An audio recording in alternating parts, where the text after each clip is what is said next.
Hello friends, this is Pradeep Chaurasia and welcome back all of you my YouTube channel new Gurukul centre of excellence. तो दोस्तों, हमने जो है R O का जो एग्ज़ाम पेपर री एग्ज़ाम 2016 का जो 2020 में हुआ था, तो उसका जो है सेट नंबर 1 जो है सॉल्व कर रहे थे। उसमें हमने जो है 51 क्वेश्चन तक अटेम्प्ट किया था और उसका सॉल्यूशन दिया था फुल एनालिसिस के साथ। तो यहाँ पे जो है अगला क्वेश्चन 52 से शुरू होता है। तो चलिए बिना किसी देरी के शुरू करते हैं। और जो है आपका इकोनॉमी का सेक्शन है, ये जो है इकोनॉमी का सेक्शन है। तो यहाँ पे पहला क्वेश्चन है कि हरित बॉन्ड के संबंध में निम्नलिखित में से कौन सा कथन सत्य नहीं है। ऑप्शन ए कह रहा है कि हरित बॉन्ड निवेश केवल जलवायु मित्र परियोजनाओं में होता है। बी कह रहा है हरित बॉन्ड को सर्वप्रथम 2007 में यूरोपियन निवेश कोष ने जारी किया था। सी कह रहा है कि हरित बॉन्ड वित्तीय बाजार नवाचार है। और डी कह रहा है कि हरित बॉन्ड स्थिर ब्याज प्रतिफल के दीर्घकालिक परिपक्वता निवेश है। तो देखिए यहाँ पे कह रहा है कौन सा कथन सत्य नहीं है, तो इसका जो राइट आंसर होगा ये बी होगा, क्योंकि जो हरित बॉन्ड है इसको सर्वप्रथम वर्ल्ड बैंक प्लस यूरोपियन निवेश कोष ने, किसने, यूरोपियन इन्वेस्टमेंट फंड के द्वारा जो है इसको जारी किया गया था 2007 में। यहाँ पे सिर्फ एक ही का नाम दिया है, इस प्रकार ये वाला जो आपका राइट आंसर होगा बी होगा। हरित बॉन्ड जो है वित्तीय बाजार नवाचार है, ये सही है। और हरित बॉन्ड जो है स्थिर ब्याज प्रतिफल के दीर्घकालिक परिपक्वता निवेश है। अगला क्वेश्चन है deposit insurance and credit guarantee insurance निगम के बारे में निम्नलिखित कथनों में से कौन सा कथन सही है।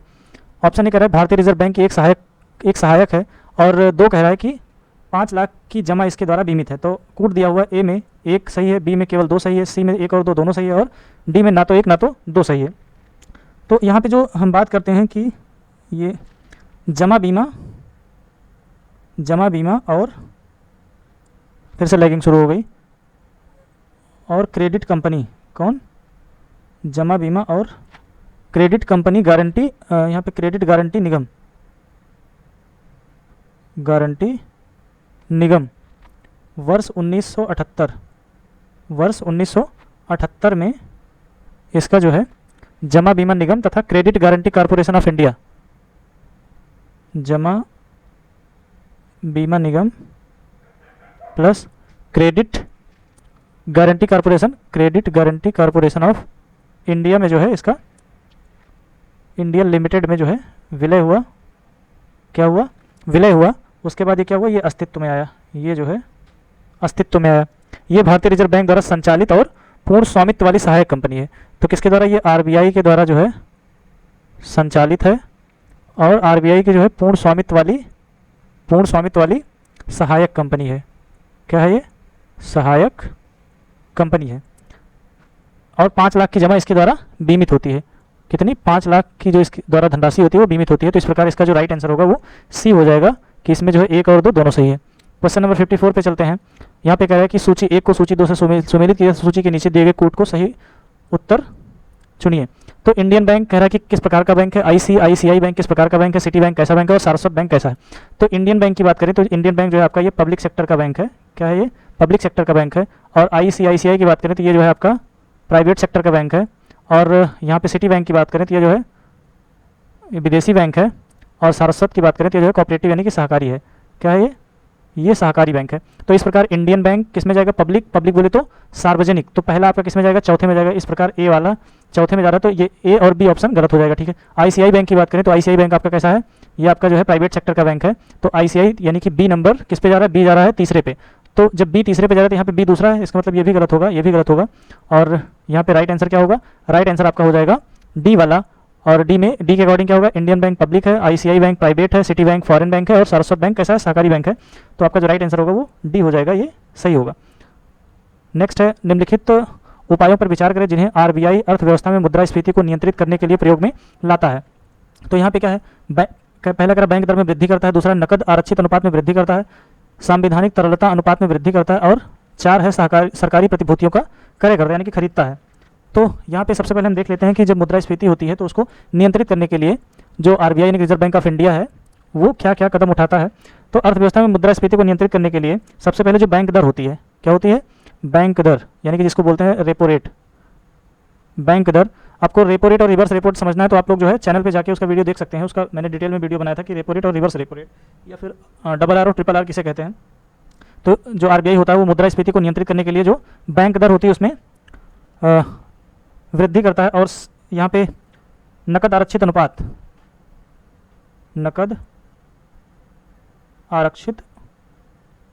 में भी वृद्धि करता है।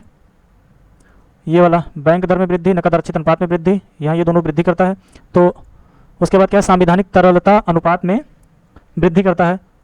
बैंक दर क्या करता है, बैंक दर बढ़ाता है। नकद आरक्षित ऋण CRR में वृद्धि करता है। सांविधानिक तरल अनुपात में भी वृद्धि करता है जब मुद्रास्फीति को नियंत्रित करना होता है।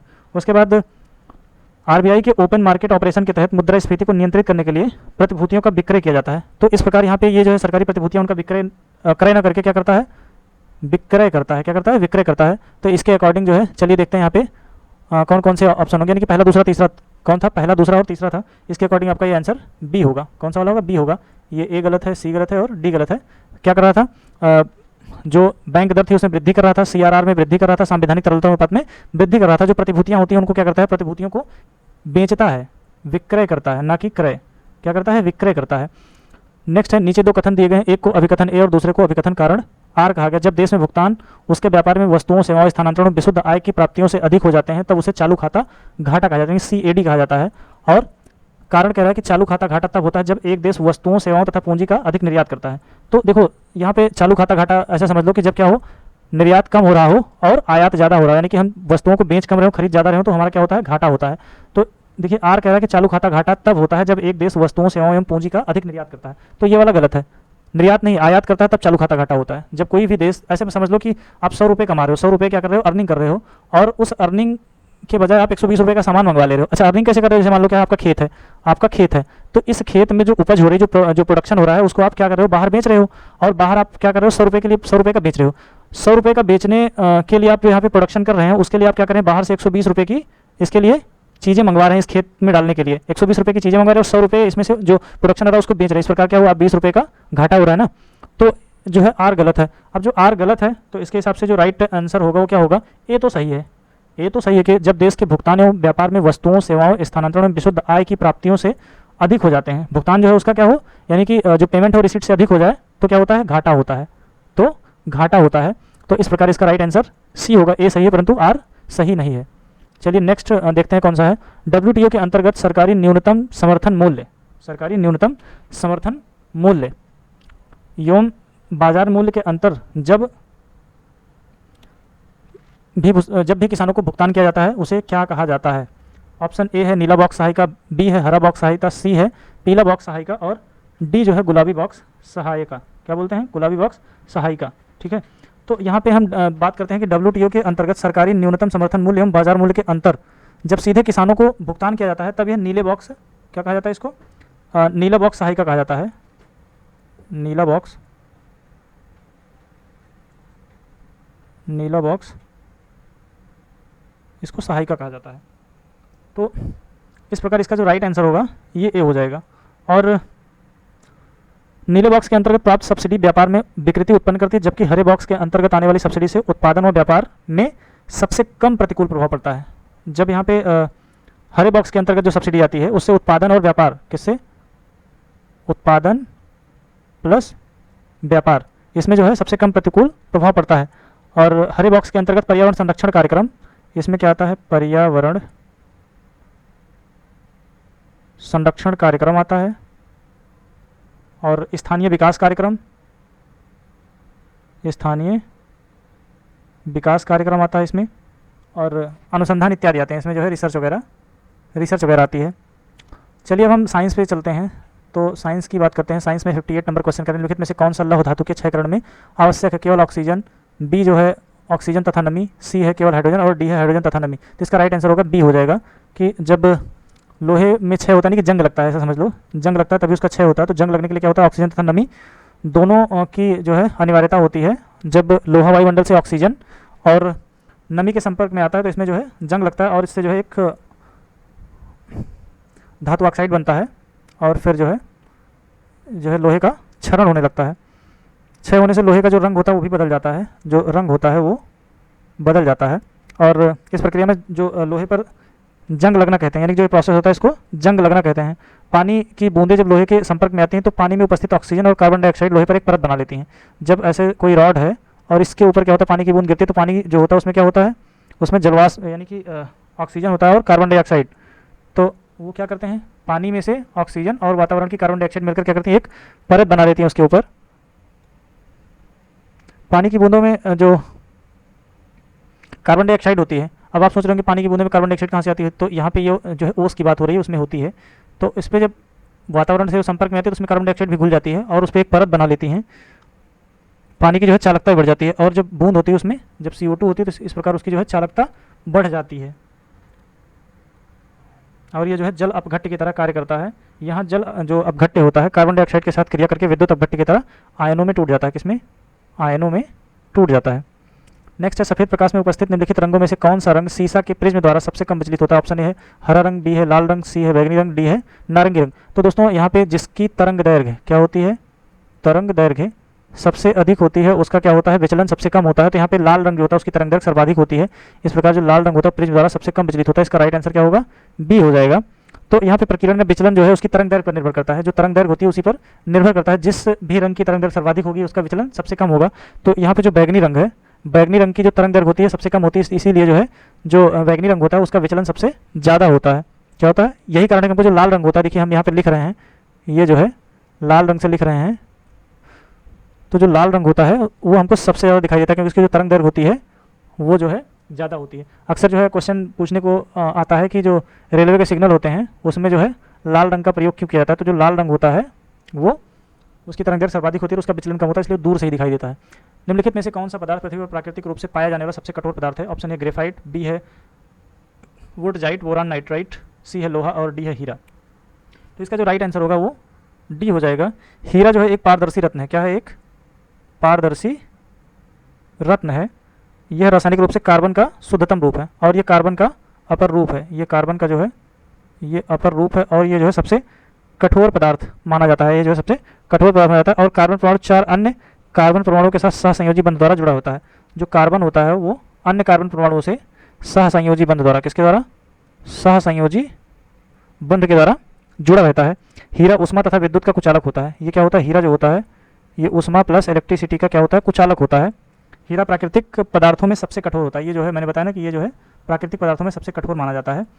क्वेश्चन नंबर 61 पे चलते हैं। 61 कह रहे हैं निम्नलिखित अम्लों में से किस अम्ल का उपयोग कार बैटरियों में किया जाता है? ऑप्शन ए एसिटिक अम्ल, बी है हाइड्रोक्लोरिक अम्ल, सी है सल्फ्यूरिक अम्ल और डी है नाइट्रिक अम्ल। तो इसका राइट आंसर क्या हो जाएगा? सी सल्फ्यूरिक एसिड। तो जो सल्फ्यूरिक एसिड है ये जो है एक आपकी तीव्र अकार्बनिक एसिड है। कैसी है? तीव्र अकार्बनिक एसिड है। H2SO4 क्या बोलते हैं? H2SO4। और हाइड्रोक्लोरिक को HCl, नाइट्रिक को इसको मैं नहीं बताऊंगा, नाइट्रिक और एसिडिक में नहीं बताऊंगा। लोग कमेंट करके बताइए कि एसिडिक एसिड और नाइट्रिक एसिड का जो है केमिकल फार्मूला क्या होता है। तो ये जो है एक तीव्र अकार्बनिक अम्ल है, तीव्र जो है अकार्बनिक अम्ल है और इसको जो है अत्यधिक उपयोग किया जाता है, इसलिए इसको क्या कहा जाता है? रसायनों का राजा। रसायनों का इसको जो है राजा कहा जाता है। इसको क्या कहा जाता है? इसको रसायनों का राजा कहा जाता है। तो अब यहाँ पे हम बात करते हैं, इसको क्या बोलते हैं? रसायनों का राजा कहते हैं। अब इसका प्रयोग कहाँ कहाँ पे किया जाता है? तो इसका प्रयोग किया जाता है पेट्रोलियम के शोधन में, पेट्रोलियम के शोधन में और विस्फोटक बनाने में, बम विस्फोटक बनाने में, रंग में, औषधि बनाने यानी कि दवाइयों के रूप में औषधि बनाने में और संचायक बैटरी में, संचायक बैटरी में भी इसका प्रयोग किया जाता है।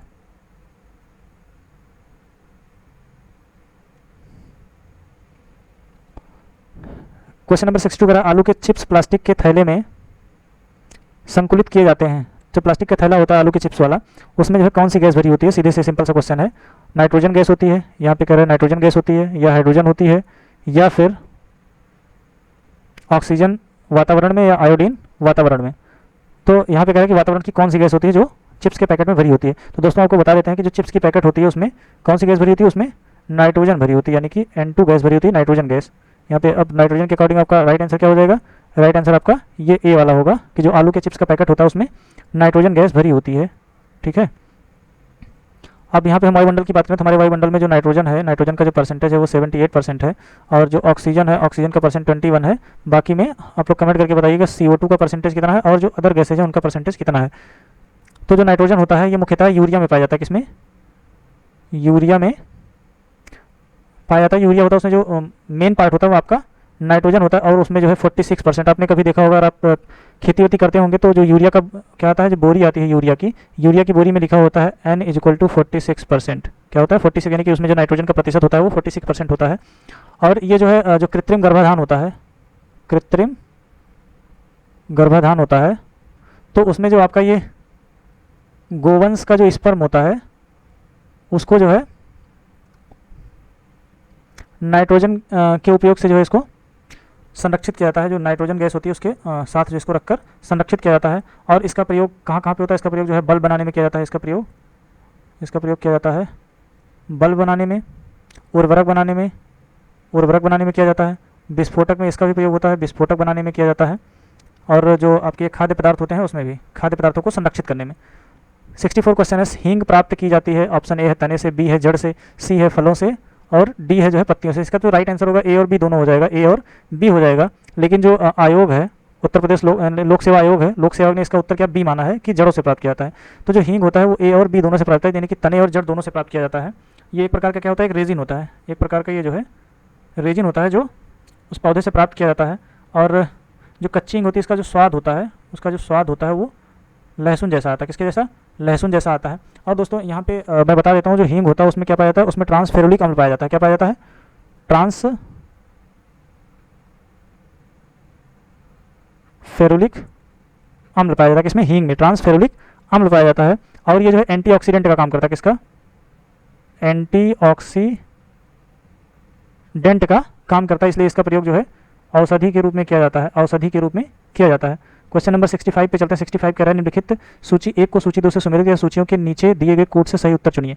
तो यहाँ पे विटामिन के की बात कर रहा है, विटामिन डी की बात कर रहा है, विटामिन ई की बात कर रहा है और विटामिन सी।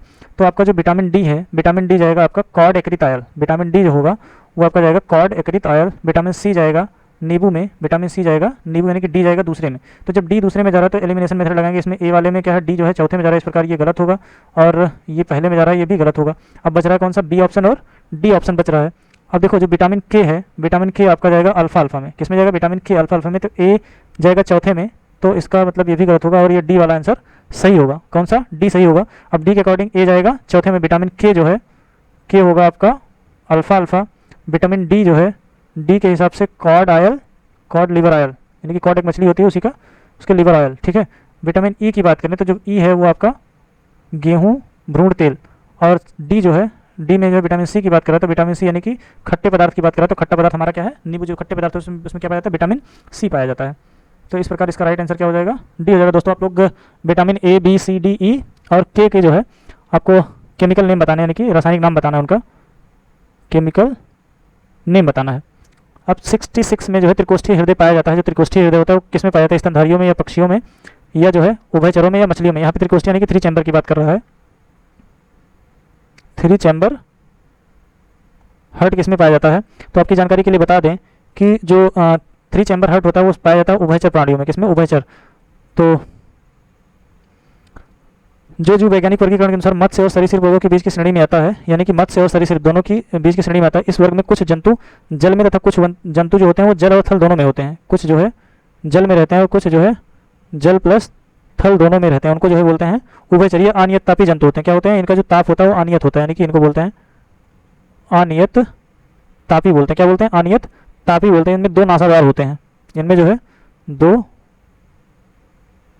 नासाद्वार होते हैं जो मुख गुहा द्वारा फेफड़ों से संबंध होते हैं। और इसमें जो है मुख गुहा से फेफड़ों से संबद्ध रहते हैं। हृदय इनका कैसा होता है? 3 चैम्बर वाला होता है। इनमें विशेष प्रकार का मध्य कर्ण पाया जाता है और इसमें जो है क्या पाया जाता है? मध्य कर्ण पाया जाता है। ठीक है। नेक्स्ट है निम्नलिखित में से कौन सा एक सही सुमेलित नहीं है? कौन सा एक सही सुमेलित नहीं है? तो देखिए यहाँ पे क्या है? गेहूँ, फलेरिस माइनर, धान में बथुआ, मटर में प्याजी और बरसीम में कासनी।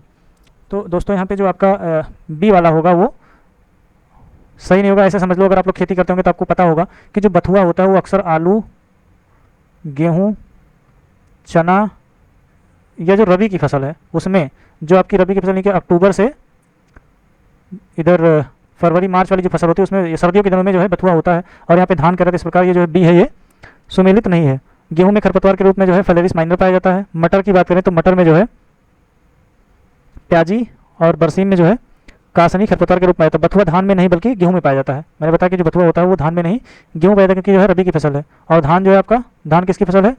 ये जो है खरीफ की फसल है। क्वेश्चन नंबर 68 पे चलते हैं। क्वेश्चन नंबर 68 68 पे कह रहा है कि निम्नलिखित में सूची 1 को सूची 2 से सम्मिलित या सूचियों के नीचे दिए गए कूट से सही उत्तर चुनिए। सूरजमुखी, खरबूजा, कपास, अलसी और यहाँ पे सूरजमुखी। तो देखो दोस्तों, जो अलसी होती है आपकी, जो अलसी होती है ये जो है रबी की फसल है। कौन सी फसल है? रबी की फसल है। तो यहाँ पे इसके आगे हम लिखते चलते हैं। ये जो है अक्सर जो है आलू जब बोई जाती है तो ऐसे, जैसे मान लो ये इस खेत में क्या है, इस खेत में यहाँ पे ऐसे आलू बोई गई है, ऐसे आलू बोई गई, ठीक है। तो वहाँ पे साइड साइड में ऐसे साइड में जो है अलसी जो है बो दी जाती है, अलसी ऐसे बो दी जाती है। तो ये जो है रबी की फसल है, और रबी की फसल कब होती है? सर्दियों में होती है, ठीक है। कपास की बात करें तो कपास जो है ये खरीफ की फसल है, खरीफ की फसल। और खरीफ की फसल कब होती है? वर्षा के मौसम में होती है। खरबूज की बात करें तो जो खरबूजा है वो क्या है? खरबूजा जो है जायद की फसल। यहाँ पे खरबूजे की बात कर रहे हैं तो खरबूजा जो है आपका ये जायद की फसल है, और जायद जो है ये गर्मी में, उसी टाइम पे खीरा भी होता है, ककड़ी भी होती है। और सूरजमुखी जो है, सूरजमुखी सभी मौसम में उगाया जाता है। कब? यहाँ पे सभी मौसम में। तो इस प्रकार अगर हम ऐसे बात करें कि ये A, B and C and D, तो ए जाएगा सूरजमुखी सभी मौसम में, तो यहाँ पे हो जाएगा 4। बी की बात करें खरबूजा, खरबूजा जा रहा है जायद में, तो जायद क्या है?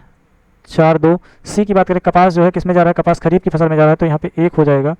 और डी की बात करें तो अलसी जो है, अलसी जा रही है 3 में। 4 2 1 3 क्या है? 4 2 1 3। तो चलिए यहाँ पे देखते हैं 4 2 1 3। तो इस प्रकार इसका जो राइट आंसर होगा ये आपका हो जाएगा बी वाला, 4 2 1 और 3, ठीक है। तो इस प्रकार राइट आंसर क्या हो जाएगा? ये आपका बी हो जाएगा, 68 में बी हो जाएगा। अब चलिए यहाँ पे हम थोड़ा सा बात करते हैं विज्ञान और प्रौद्योगिकी का, जो है 2 क्वेश्चन है। तो विज्ञान और प्रौद्योगिकी के 2 क्वेश्चन को सॉल्व करते हैं। तो यहाँ पे हम देख लेते हैं कि कौन सा सही होगा। कह रहा है महासागर में डूबी हुई वस्तुओं की स्थिति जानने के लिए निम्न में से किस यंत्र का प्रयोग किया था? ऑप्शन है ऑडियोमीटर, बी है गैल्वेनोमीटर, सी है सेक्सटेंट और डी है सोनार। तो इसका राइट आंसर होगा क्या होगा? सोनार। जो समुद्र होता है, जैसे मान लो ये समुद्र है, तो समुद्र में कोई वस्तु नीचे डूबी हुई है, ऊपर जो है पानी भरा हुआ है, तो एक यंत्र होता है उसको बोलते हैं सोनार। क्या बोलते हैं उसको? सोनार। तो सोनार का प्रयोग किया जाता है जो जल के अंदर जो है चीज़ें डूबी हुई होती हैं उनकी स्थिति का पता लगाने के लिए। और जो है ये ध्वनि संचरण पर कार्य करता है, ध्वनि संचरण पर कार्य करता है। किस पे? ध्वनि संचरण पर कार्य करता है। और इसकी सहायता से जो है गहराई मापी जाती है। किसकी? जो वस्तु होती है उसकी गहराई को माप लिया जाता है। ये ध्वनि तरंग के सामने कोई वस्तु आ जाती है तो तरंग जो हो, जैसे मान लो यहाँ पे क्या है, ये जो है इधर ही सोनार है, ये नीचे गई ध्वनि तरंग, ध्वनि तरंग क्या होगी? टकरा के फिर वापस जाती है, तो उससे जो है दूरी का पता चल जाता है। नेक्स्ट है जेनेटिक उद्योग से सम्मिलित है कृषि, मछली पकड़ना, खनन करना, शिकार करना। तो राइट आंसर क्या होगा? ए। जो जेनेटिक है, जेनेटिक इंजीनियरिंग है, जेनेटिक टेक्नोलॉजी है, जेनेटिक इंडस्ट्री है, वो जो है कृषि से संबंधित है। किससे? कृषि से संबंधित। इसका राइट आंसर क्या हो जाएगा? ए हो जाएगा। इसका राइट आंसर ये आपका ए हो जाएगा। अब बात करते हैं पर्यावरण पारिस्थितिकी। तो पर्यावरण पारिस्थितिकी के अकॉर्डिंग भारत का ओसनिक नेशनल पार्क स्थित है। तो ये जो है ऑप्शन ए है सुंदरबन, बी है चिल्का झील, सी है निकोबार आइलैंड और डी है कच्छ। तो इसका जो राइट आंसर हो जाएगा ये आपका डी हो जाएगा। जो ओसनिक नेशनल पार्क है ये कच्छ की खाड़ी गुजरात में स्थित है। कहाँ पे? गुजरात में स्थित है। सुंदरबन की बात करें तो ये वेस्ट बंगाल, पश्चिम बंगाल में जो है स्थित है। एक राष्ट्रीय उद्यान भी, और ये जो बाघ संरक्षित क्षेत्र है, बायोस्फीयर रिजर्व है। ये क्या है? ये आपका सुंदरबन जो है राष्ट्रीय उद्यान है, प्लस में बाघ संरक्षित क्षेत्र, बाघ संरक्षित क्षेत्र प्लस में बायोस्फीयर रिजर्व है, ठीक है। चिल्का झील जो है उड़ीसा राज्य में है। चिल्का झील जो है आपकी उड़ीसा राज्य में है। और निकोबार द्वीप समूह बंगाल की खाड़ी के दक्षिण में हिंद महासागर में स्थित है। कहाँ पे? अगर हम ऐसे इंडिया के मैप की बात करें ऐसे, तो यहाँ पे जो है, यहाँ पे इसके दक्षिण में, पश्चिम बंगाल के, बंगाल की खाड़ी के दक्षिण में स्थित है, ठीक है। बंगाल की खाड़ी होगी, बंगाल खाड़ी के दक्षिण में स्थित है, ठीक। और सी नंबर पे चलते हैं, यहाँ पे 72 पे चलते हैं। 72 कह रहा है फरवरी 2020 में अमेरिकी राष्ट्रपति की भारत यात्रा के संदर्भ में निम्नलिखित कथनों में कौन सा कथन सही है? अमेरिकी प्रथम महिला नागरिक मेलानिया ट्रंप ने दिल्ली के एक विद्यालय में योग सत्र को देखा में विद्यार्थियों से वार्तालाप किया। मेलानिया ट्रंप द्वारा देखा गया विद्यालय मोती बाग दिल्ली का सर्वोदय सीनियर सेकेंडरी सह शिक्षा बाल विद्यालय था। ऑप्शन ए है केवल 1, ऑप्शन बी है केवल 2, सी है 1 और 2 और डी है ना तो 1 ना तो 2। तो दोस्तों मैंने बताया था करंट का जो क्वेश्चन होगा उसको हम ज़्यादा विश्लेषण नहीं करेंगे, बस खाली एक बार ऐसे ओवरव्यू ले लेंगे, क्योंकि जो है ये करंट का क्वेश्चन है और ये 2020 का पेपर है, तो उसके अकॉर्डिंग जो है ये अब उतना इंपॉर्टेंट नहीं है। तो इसका जो राइट आंसर होगा क्या होगा? सी होगा। केवल यहाँ पे 1 और 2 दोनों सही है, यानी कि जो अमेरिकी प्रथम महिला नागरिक मेलानिया ट्रंप, कौन थी? Melania Trump. तो ये जो है 24 से 25 फरवरी 2020 में जो है भारत की 2 दिवसीय 2 दिवसीय जो है दौरे पे थे और अमेरिकी राष्ट्रपति ने अहमदाबाद के मोटेरा में स्थित सरदार वल्लभ भाई पटेल स्टेडियम में आयोजित नमस्ते ट्रंप, और उसी टाइम पे जो है एक नमस्ते ट्रंप जो है कार्यक्रम चलाया गया था, उसमें जो उन्होंने हिस्सा लिया था। और ये जो मेलानिया ट्रंप है, ये डोनाल्ड ट्रंप की क्या है, वाइफ है। मेलानिया ट्रंप जो है डोनाल्ड ट्रंप की वाइफ है। और ये 25 फरवरी को जो है वापस जाने से पहले जो मेलानिया ट्रंप थी, इन्होंने नई दिल्ली के नानकपुरा स्थित सर्वोदय ये जो है को एडेड स्कूल है, सर्वोदय सीनियर सेकेंडरी, वहाँ पे इन्होंने जो है योग देखा था और बच्चों से जो है वार्तालाप भी किया था। फरवरी 2020 में गठित राम मंदिर ट्रस्ट के संबंध में सूची 1 को सूची 2 से सुमेलित किया था। सूचियों के नीचे दिए गए कूट से सही उत्तर चुनिए। ऑप्शन कह रहा है महंत नृत्य गोपाल दास, बी है स्वामी गोविंद देव गिरी, सी है श्री चंपत राय, और यहाँ पे जो डी है, डी कह रहा है श्री नृपेंद्र मिश्र। ठीक है, तो यहाँ पे अगर हम बात करें महंत नृत्य गोपाल दास की, तो जो महंत नृत्य गोपाल दास हैं वो जो है राम मंदिर ट्रस्ट के ये जो है अध्यक्ष हैं, ये ट्रस्ट के अध्यक्ष हैं। स्वामी गोविंद देव गिरी की बात करें तो ये जो है ट्रस्ट के कोषाध्यक्ष हैं। चंपत राय की बात करें तो ये जो है ट्रस्ट के महासचिव हैं। और नृपेंद्र मिश्र जो हैं ये समिति के प्रमुख हैं। जो नृपेंद्र मिश्र हैं, नृपेंद्र मिश्र ये जो है समिति के प्रमुख हैं। तो इस प्रकार दोस्तों इसका जो राइट आंसर होगा ये बी वाला हो जाएगा, बी वाला पहला जाएगा।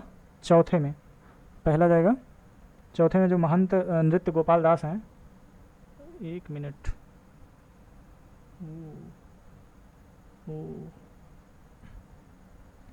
महंत नृत्य गोपाल दास जो हैं वो क्या हैं, मैंने बताया वो राम मंदिर ट्रस्ट के अध्यक्ष हैं, राम मंदिर ट्रस्ट के अध्यक्ष हैं। अच्छा, यहाँ पे थोड़ा सा गलत लिखा हुआ है, यहाँ पे ये आपको ये हटा देना है, यहाँ पे ये राम मंदिर ट्रस्ट के इसको अध्यक्ष कर लेना है। क्या कर लेना है, अध्यक्ष कर लेना है। और अब ये सही हो जाएगा, तो पहला जाएगा किसमें, चौथे में जाएगा। उसके बाद फिर दूसरा स्वामी गोविंद देव, तो ये क्या है, ये कोषाध्यक्ष हैं। और बी जाएगा किसमें, बी वाला जाएगा तीसरे में। चंपत राय जो हैं ये महासचिव हैं, मंदिर निर्माण समिति के प्रमुख। और यहाँ पे आपका ये हो जाएगा। तो इस प्रकार ये बी वाला सही हो जाएगा। निम्नलिखित में से किसे सर्वोच्च फिल्म के लिए ऑस्कर पुरस्कार 2020 प्रदान किया गया। ऑप्शन ए है अवेंजर, बी है गली बॉय, सी है पैरासाइट और डी है जोकर। तो इसका जो राइट आंसर हो जाएगा ये आपका सी होगा। क्या होगा, सी, पैरासाइट। कौन सा, पैरासाइट। तो दुनिया के सबसे प्रतिष्ठित हॉलीवुड के academy of motion picture art and science द्वारा 10 फरवरी 2020 यहाँ पे 10 फरवरी 2020 को जो है लॉस एंजलिस में कौन सा 92वां पुरस्कार जो है दिया गया। और सर्वश्रेष्ठ फिल्म का पुरस्कार दक्षिण कोरियाई फिल्म, ये क्या है, साउथ कोरियाई फिल्म है पैरासाइट, इसको दिया गया। और ऑस्कर पुरस्कार जीतने वाली प्रथम गैर नॉन इंग्लिश फिल्म है। कैसी है, नॉन इंग्लिश मूवी है जिसको जो है ऑस्कर से नवाजा गया है और इसका नाम पैरासाइट है। ये दक्षिण कोरियाई फिल्म है। प्रथम खेलो इंडिया विश्वविद्यालय खेल कहाँ आयोजित हुए। तो 75 नंबर में ऑप्शन ए भुवनेश्वर, बी है नई दिल्ली, सी है पुणे और डी है कोलकाता। तो दोस्तों इसका जो राइट आंसर होगा ये हो जाएगा आपका भुवनेश्वर। ये जो है 22 फरवरी से 1 मार्च 2020 ओडिशा के भुवनेश्वर में। भुवनेश्वर कहाँ पे है, ये आपका ओडिशा में पड़ेगा। और Kalinga institute of industrial technology, Kalinga institute of industrial technology KIIT में जो प्रथम खेलो इंडिया यूनिवर्सिटी गेम का आयोजन हुआ। इस खेल में पंजाब विश्वविद्यालय कुल 46 पदक जीत कर जो है पहले स्थान पे था। यहाँ पे पंजाब विश्वविद्यालय 46 पदक जीत के जो है पहले स्थान पे था। नीचे दिए गए कथन 76 नंबर में कथन दिए गए हैं। कथन 1 को अभिकथन ए और कारण कहा गया है। फरवरी 2020 में सीनेट ने राष्ट्रपति डोनाल्ड ट्रंप को उनके विरुद्ध चल रहे महाभियोग से बरी कर दिया। सीनेट में रिपब्लिकन सांसदों की अपेक्षा डेमोक्रेट्स के सांसदों की संख्या अधिक है। तो इसका जो राइट आंसर होगा 76 में सी होगा। ए सही है परंतु आर सही नहीं है। तो यहाँ पे जो है 6 फरवरी 2020 को, कब, 6 फरवरी 2020 को सीनेट ने राष्ट्रपति डोनाल्ड ट्रंप को उनके विरुद्ध चल रहे महाभियोग से क्या किया था, बरी कर दिया था। डोनाल्ड ट्रंप के सहयोगियों के रिपब्लिकन के बहुमत वाले सीनेट ने जो है शक्ति के दुरुपयोग के आरोप को 52-48 के अंतर से खारिज किया था। कितने? 52-48 के अंतर से खारिज किया था, यानी कि 52 इनके पक्ष में थे और 48 विपक्ष में थे। तो ये एक हिसाब देखा था 4 जो है से आगे थे। और इनको जो अमेरिकी सीनेट में सीटों की संख्या कितनी है? 100 है। कितनी है? अमेरिकी सीनेट में सीटों की संख्या जो है 100 है, जहाँ रिपब्लिकन पार्टी के सदस्यों की संख्या अधिक है। किसकी? रिपब्लिकन पार्टी की जो सदस्य हैं, रिपब्लिकन पार्टी के सदस्य हैं, उनकी संख्या क्या है? अधिक से डेमोक्रेट्स के सांसदों की अपेक्षा। तो इस प्रकार जो इसका राइट आंसर सी हो जाएगा। बात करते हैं 77 नंबर में। निम्नलिखित में फरवरी मार्च 2020 के दौरान आयोजित आईसीसी महिला T20 विश्व कप में कितनी टीमों ने भाग लिया? तो इसका जो राइट आंसर होगा ये आपका बी होगा, 10 टीमों ने भाग लिया था। कितनी? 10 टीमों ने भाग लिया था। तो ये जो है 21 फरवरी से 8 मार्च 2020 तक जो है हुआ था T20। और ऑस्ट्रेलिया की मेज़बानी में हुआ था। कहाँ पे? ऑस्ट्रेलिया इसकी जो है मेज़बानी कर रहा था। ठीक है। और ऑस्ट्रेलिया ने भारत को 85 रन से हराकर, ऑस्ट्रेलिया जो था भारत को 85 रन से हराकर 5वीं बार जो है जीत लिया और रिकॉर्ड बनाया। और इसमें कुल 10 टीमों ने भाग लिया था। कुछ रोग के खिलाफ लिए गए प्रयास हो तो व्यक्तिगत श्रेणी में अंतर्राष्ट्रीय गांधी पुरस्कार 2020 पाने कथन वाले हैं। यहाँ पे जो है ये सासाकावा, NS धर्मशक्तु, सत्या नडेला और दामोदर गणेश बापट। तो इसका जो राइट आंसर होगा ये आपका बी हो जाएगा, NS धर्मशक्तु। नेक्स्ट है जीवाश्मी ईंधनों में एकमात्र ऊर्जा का चरम स्रोत है पृथ्वी, सूर्य, सी समुद्र और बी जो है चंद्रमा। तो यहाँ पे कह रहा है जीवाश्मी ईंधनों में एकमात्र ऊर्जा का चरम स्रोत है। तो यहाँ पे जीवाश्म ईंधनों का चरम स्रोत जो है सूर्य है, क्योंकि सूर्य से ही सभी जीव जंतु ऊर्जा ग्रहण करते हैं, जैसे सूर्य के। तो देखो यहाँ पे जीवाश्म ईंधन की बात किया जा रहा है कि जीवाश्म ईंधन में एकमात्र ऊर्जा का चरम स्रोत क्या है? तो ये जो है सूर्य होगा। इसका राइट आंसर ए होगा, क्योंकि सूर्य से ही क्या होते हैं, सारे जीव जंतु जो होते हैं वो ऊर्जा ग्रहण करते हैं, ऊर्जा ग्रहण करते हैं। और फिर प्रकाश संश्लेषण से क्या करते हैं? जैसे मान लो पौधों की बात करें तो पौधे सूर्य से क्या करते हैं? ऊर्जा लेते हैं। ये मान लीजिए ये पौधा हो गया, ठीक है, ये ऐसे ये पौधा, ठीक है, ये यहाँ से एनर्जी लेगा, फिर क्या होगा? प्रकाश संश्लेषण की क्रिया होगी, फिर ये भोजन बनाएगा और फिर इसको जो है खरगोश खाएगा, खरगोश को फिर जो है क्या कहेगा, खरगोश को जो है शेर ने खा लिया। तो इस प्रकार जो है ये अपना ये खाद्य श्रृंखला चलती रहती है। इस प्रकार जो जीवाश्मी ईंधन होते हैं उनका जो ऊर्जा का चरम स्रोत होता है वो सूर्य है। ठीक है। चलिए नेक्स्ट, पारिस्थितिकी तंत्र का प्रेरक बल होता है। ए है कार्बोहाइड्रेट, बी है बायोमास, सी है कार्बन और डी है सौर ऊर्जा। तो यहाँ पे हम डी की बात करें तो पारिस्थितिकी तंत्र का जो प्रेरक बल होता है, जो प्रेरक बल होता है वो जो होता है सौर ऊर्जा होता है। क्या होता है? सौर ऊर्जा होता है। सौर ऊर्जा के कारण ही जीव समुदाय विकास कर पाते हैं। मैंने बताया कि ये जो है आपका एक पेड़ हो गया, यहाँ पे जो है सूर्य है, यहाँ से ऊर्जा आई, फिर क्या हुआ? फोटोसिंथेसिस हुआ, इसने जो है अपना भोजन बनाया, इसकी पत्तियों को हिरन ने खाया, हिरन को शेर ने खाया। तो इस प्रकार एक खाद्य श्रृंखला चलती है। नेक्स्ट, रामसर सम्मेलन संबंधित है जलवायु परिवर्तन से, कीटनाशक परिवर्तन से, ओजोन प्रक्षरण से और आर्द्रभूमि संरक्षण थे। तो इसका जो राइट आंसर होगा ये डी हो जाएगा, क्योंकि जो रामसर सम्मेलन था ये जो है आर्द्रभूमि संरक्षण से संबंधित है। और ये जो है 2 फरवरी 1971 को हुआ था रामसर सम्मेलन। और ये कहाँ पे है रामसर? तो जो रामसर है ये जो है ईरान में हुआ था। नेक्स्ट है राष्ट्रीय वनीकरण एवं पारिस्थितिकी विकास बोर्ड NAEB की स्थापना भारत सरकार द्वारा कब की गई? ऑप्शन ए है 1987, बी है 1992, सी है 1995, डी है 1998। इसका राइट आंसर क्या होगा? 1992 में। तो जो NAEB है इसकी स्थापना भारत सरकार के द्वारा 1992 में की गई। फिर भारत सरकार द्वारा राष्ट्रीय हरित अधिकरण की स्थापना कब हुई? तो इसका राइट आंसर क्या होगा? 2010 में। National green tribunal, national green tribunal, ठीक है, इसको बोलते हैं राष्ट्रीय हरित अधिकरण। इसकी स्थापना 2010 में हुई थी।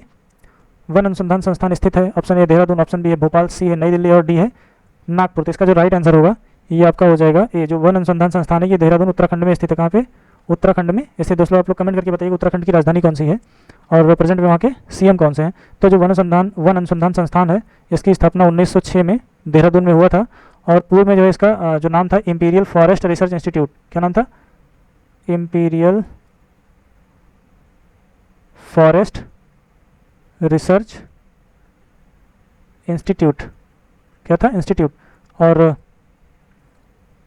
2006 में जो है इसका क्या हो गया? 2006 में शताब्दी इसकी पूरी हो गई थी 2006 में। तो इसका जो है शताब्दी वर्ष के रूप में मनाया गया था। अब हम बात करते हैं उत्तर प्रदेश सामान्य ज्ञान की। तो चलिए जल्दी जल्दी कर लेते हैं। उत्तर प्रदेश में किसान समृद्धि योजना का गठन किस वर्ष में किया गया? ऑप्शन ए 2016, बी है 2017, सी है 2018 और डी है 2019। तो इसका राइट आंसर होगा बी होगा, यानी किसान समृद्धि योजना जो है 2017 में गठित की गई और उत्तर प्रदेश सरकार द्वारा आयोग के गठन का उद्देश्य किसानों की आय को जो है 2022 तक क्या करना था? दोगुना। दोस्तों आप लोग कमेंट करके बताइए, यदि आप किसान हैं तो आपकी आय जो है दोगुनी हुई कि नहीं हुई, आप लोग कमेंट करके जरूर बताएं। निम्नलिखित जनपदों में से किसमें साक्षरता दर सबसे कम है? ऑप्शन ए है बुलंदशहर, बी है श्रावस्ती, डी है सी है कुशीनगर और डी है उन्नाव। तो यहाँ पे जो राइट आंसर होगा क्या हो जाएगा आपका? बी। क्या होगा? बी होगा। उत्तर प्रदेश सबसे कम साक्षरता दर वाला जो राज्य है, सबसे कम साक्षरता दर वाला जो जिला है वो आपका आएगा श्रावस्ती। यहाँ पे श्रावस्ती 2011 की जनगणना के अनुसार जो वहाँ की जो साक्षरता दर थी 46.7%। वहीं पे अगर हम सर्वाधिक की बात करें कि जो सर्वाधिक साक्षरता दर वाला जिला जो था तो आपका होगा गौतम बुद्ध नगर यानी कि GBN। वहाँ की जो साक्षरता दर है वो है आपका 80.1% और ये कितना 46.7%। नेक्स्ट है उत्तर प्रदेश राज्य में कुल सिंचित क्षेत्र का नहर सिंचाई क्षेत्र कितने प्रतिशत है? ऑप्शन ए है 30%, बी है 29%, सी है 28% और डी है 27%। तो यहाँ पे इसका जो राइट आंसर होगा ये ए हो जाएगा कि जो कुल सिंचित जो क्षेत्रफल है उसका 30% किससे होता है? नहर से सिंचाई की जाती है और ये लगभग 3,91,000 हेक्टेयर 3,91,000 हेक्टेयर जो है नहर से सींचा जाता है। और ये जो है कितना है एग्जैक्ट में अगर बात करें तो 30.91%, लेकिन इसको अप्रॉक्सीमेट 30% बोला जाएगा।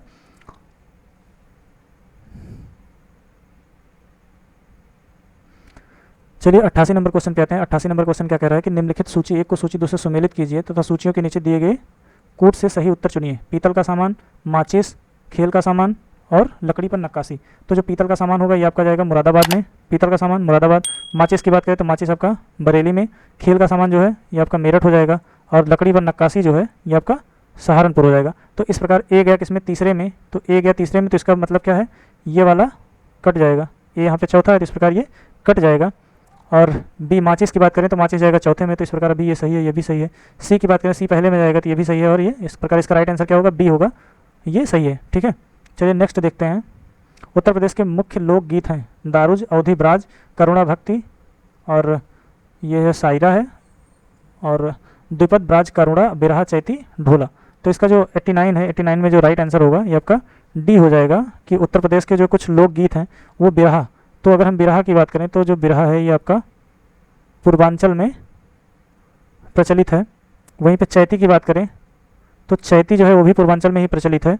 ढोला की बात करें, ढोला, तो ढोला जो है ये आपका आगरा से संबंधित है। कजरी झूमर जो है, कजरी झूमर, झूमर जो है पूर्वांचल में झूला हो गया, झूला हो गया। लंगुरिया हो गया, क्या हो गया? लंगुरिया। उसके बाद होरी फाग, होरी फाग हो गया। तो ये जो है ब्रज क्षेत्र का है, कहाँ का? ब्रज क्षेत्र का है। उसके बाद नकटा हो गया संस्कार गीत, ये अवध क्षेत्र के। नकटा संस्कार गीत जो है ये आपके अवध क्षेत्र के हैं। तो यहाँ पे इसका जो राइट आंसर हो जाएगा ये डी हो जाएगा। क्या होगा? ये डी वाला हो जाएगा। उत्तर प्रदेश के प्रमुख लोक नृत्य कौन कौन से हैं? तो ए है बिहू, घूमर, गरबा। ये वाला होगा नहीं क्योंकि जो बिहू, घूमर, गरबा ये गरबा गुजरात का हो गया। चरकुल, कर्मा, पांडव। सी है राव नाच, भांगड़ा राव और डी जो है लावणी, कथक और कथकली। तो ये वाला भी नहीं होगा, ये वाला भी नहीं होगा। इसका राइट आंसर क्या होगा? बी हो जाएगा। तो जो चरकुला है ये जो है कर्मा क्षेत्र का है, चरकुला जो है कर्मा क्षेत्र का है। और जो कर्मा है ये सोनभद्र और मिर्ज़ापुर में। यहाँ पे जो पांडव है ये उत्तराखंड, वर्तमान में उत्तर प्रदेश और उत्तराखंड अलग होने से यह नृत्य अब उत्तराखंड में होता है। जो पांडव है अब ये जो है उत्तराखंड में हो गया जब से अलग हुआ है। ठीक है, तो ये जो है आपका कुछ हो गया। व्यापार सुविधा केंद्र एवं क्राफ्ट म्यूजियम की स्थापना उत्तर प्रदेश के किस जनपद में हुई है? ऑप्शन ए है प्रयागराज, बी है वाराणसी, सी है अयोध्या और डी है अमेठी। तो इसका जो राइट आंसर होगा ये बी हो जाएगा। क्या होगा? बी। व्यापार सुविधा केंद्र एवं क्राफ्ट म्यूजियम को जो है दीनदयाल हस्तकला संकुल के नाम से जानते हैं। दीनदयाल हस्तकला संकुल के नाम से जानते हैं। और इसका जो म्यूजियम है वो कहाँ पे स्थित है? वो आपका वाराणसी में। कहाँ पे? वाराणसी में स्थित है। तो दोस्तों 92 पे चलते हैं। इफको यूरिया कारखाना उत्तर प्रदेश में निम्नलिखित में किस स्थान पे? ऑप्शन ए है ऊंचाहार, बी है यहाँ पे तो बी क्या है दिख नहीं रहा है, चिलबिला करके कुछ लिखा हुआ है। सी जो है जमशेदपुर और डी जो है जगदीशपुर। तो इसका जो राइट आंसर होगा ये 92 में क्या पूछा है 92 में पूछा इफ़को। तो इफ़को जो कारखाना है ये आपका, हाँ तो दोस्तों यहाँ पे जो कह रहा है ये जो है आपका लिखा हुआ है आंवला। क्या लिखा हुआ है आंवला। तो जो आंवला है ये आपका पड़ता है बरेली में। कहाँ पे, बरेली में पड़ता है, एक नगर है आंवला, वहाँ पे जो है इफ़को यूरिया का जो है कारखाना स्थित है। तो इसका जो राइट आंसर होगा ये बी हो जाएगा। निम्नलिखित में से कौन सा उत्तर प्रदेश के सर्वाधिक फसल क्षेत्र के अंतर्गत सही सुमेलित नहीं। सरसों जो है आगरा, आलू फर्रुखाबाद, मक्का वाराणसी और तिल जो है ये हमीरपुर। तो इसका जो राइट आंसर होगा सी हो जाएगा। मक्का जो है वाराणसी नहीं होगा। सरसों की बात करें तो सरसों जो है, सरसों एवं आलू ये आपका जो है पश्चिमी उत्तर प्रदेश में जो है मुख्यतः उत्पादित किए जाते हैं। जबकि तिल जो है, तिल आपका ये हमीरपुर में जो है उत्पादित होता है। ये जो बुंदेलखंड क्षेत्र में आता है। हमीरपुर किस में आता है, बुंदेलखंड का जो है ये पठारी क्षेत्र है, पठारी क्षेत्र है, ठीक है। मक्का जो है ये कानपुर मंडल में, मक्का जो है कानपुर मंडल में सर्वाधिक जो है उत्पादित किया जाता है, ना कि वाराणसी के क्षेत्र में। तो इस प्रकार इसका राइट आंसर सी होगा। लेदर टेक्नोलॉजी पार्क कहाँ स्थित है। ए है आगरा, बी है कानपुर, सी है उन्नाव और डी है नोएडा। तो इसका जो राइट आंसर होगा ये हो जाएगा जो लेदर टेक्नोलॉजी पार्क है ये जो है बंथरा उन्नाव में। कहाँ पे, बंथरा उन्नाव। इस प्रकार राइट आंसर क्या होगा, सी हो जाएगा। उत्तर प्रदेश में राज्य उच्च शिक्षा परिषद कब स्थापित की गई। ऑप्शन ए है 1990, बी है 1995, सी है 2000 और डी है 2005। इसका राइट आंसर क्या होगा 1995। तो जो है भारतीय संविधान के अनुच्छेद 200 के तहत 1995 में राज्य उच्च शिक्षा परिषद जो है स्थापित किया गया। निम्नलिखित में से कौन सा सही सुमेलित नहीं है। IIBR Kanpur, IIPR Kanpur, IIBR Izzatnagar और IGFRI झांसी। तो इसका जो ए वाला होगा वो सही सुमेलित नहीं। जो IIBR है Indian institute of vegetable research, ये आपका पड़ता है वाराणसी। कहाँ पे, IIPR की बात करें तो Indian institute of pulses research, ये आपका कानपुर दाल अनुसंधान संस्थान। IBRI की बात करें तो ये आपका पड़ेगा IBRI Indian veterinary research institute, ये आपका पड़ेगा इज्जतनगर बरेली, इज्जतनगर ये आपका बरेली में पड़ता है। और IGFIR ये झांसी। इस प्रकार इसका जो ये वाला है ये सही सुमेलित नहीं है। सूची 1 को सूची 2 से सुमेलित कीजिए। नीचे दिए गए कूट से गोटे का कार लखनऊ वाराणसी, पीतल की मूर्तियाँ मथुरा, ताले अलीगढ़ और यहाँ पे नेक्स्ट है बेंत व छड़िया वाराणसी। पूछ क्या रहा है इसमें पूछ रहा है कि कूट में से गलत चुनिए। अच्छा, गलत चुनना है तो यहाँ पे जो राइट आंसर होगा ये आपका बी हो जाएगा, बी वाला। क्योंकि जो पीतल का कारखाना वगैरह है ये आपका पड़ता है मुरादाबाद में। कहाँ पे, मुरादाबाद, ये मथुरा है। इस प्रकार ये वाला तो सही है। ताले जो अलीगढ़ में बनते हैं और वेत व छड़िया जो वाराणसी में बनती है। इस प्रकार ये सब सही है और वो गलत है। सूची 1 को सूची 2 से सुमेलित। सूची के नीचे दिए गए कूट से सही उत्तर चुनिए। देवी पाटल मेला ये आपका आगरा या बलरामपुर, फर्रुखाबाद, बलिया, कामपील मेला, बटेश्वर मेला और दादरी मेला। चलिए फिर इसको हम मिलाते हैं। तो जो देवी पाटन मेला है ये आपका पड़ता है बलरामपुर। कहाँ पे, बलरामपुर। इस प्रकार ए जाएगा दूसरे में। तो ये वाला होगा नहीं, ये वाला भी नहीं होगा, ये वाला भी नहीं, ये दूसरे में जाएगा। इसका मतलब ऑप्शन इसका सी जो है हमको एलिमिनेशन मेथड से मिल गया। तो चलिए इसको हम मिला लेते हैं। अब बी जाएगा तीसरे में, बी तीसरे में। कामपील मेला कहाँ पे जाएगा, तीसरे फर्रुखाबाद। बटेश्वर मेला सी जाएगा पहले में, आगरा में लगता है बटेश्वर मेला। और दादरी मेला लगता है कहाँ पे, दादरी मेला जो है आपका ये बलिया में लगेगा, ठीक है। तो इस प्रकार ये जो है आपका सही है। उत्तर प्रदेश में बुक्सा जनजाति कहाँ रहती है। ऑप्शन ए बिजनौर, बी है बलरामपुर, सी है श्रावस्ती और डी है चित्रकूट। तो जो बुक्सा जनजाति है या इसी को भोक्सा बोलते हैं, क्या बोलते हैं इसको, इसी को भोक्सा बोला जाता है। और ये जो है आपकी बिजनौर जिले में पाई जाती है। कौन से, बिजनौर जिले में पाई जाती है। बुक्सा जनजाति की पंचायत के सर्वोच्च व्यक्ति को तखत कहा जाता है। क्या कहा जाता है, तखत कहा जाता है। और क्वेश्चन नंबर 100 की बात करते हैं। उत्तर प्रदेश में कितने मुख्य कृषि जलवायु क्षेत्र हैं। तो उत्तर प्रदेश में जो कृषि मुख्य जलवायु क्षेत्र हैं वो है 9। कितने हैं, 9 हैं।